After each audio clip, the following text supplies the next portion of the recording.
We all know that apples and oranges grow in orchards, while tomatoes and corn grow in fields. Those are obvious.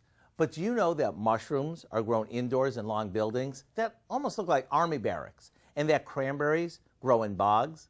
Well, they do.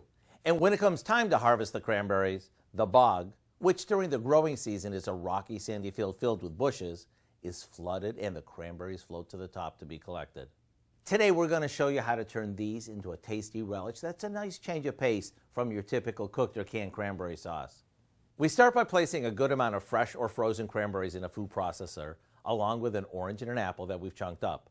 Now we add some sugar, since the cranberries are very tart, and pecans to add a little crunch. We pulse this until everything is chopped and looks like this. It doesn't get any easier. And when you share this at your Thanksgiving feast, along with your knowledge of how cranberries are grown, you'll be the talk of the table. To get the recipe for our Cranberry-Pecan Relish, all you have to do is check out our website.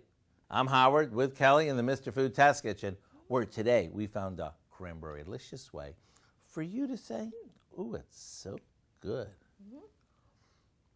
Tart.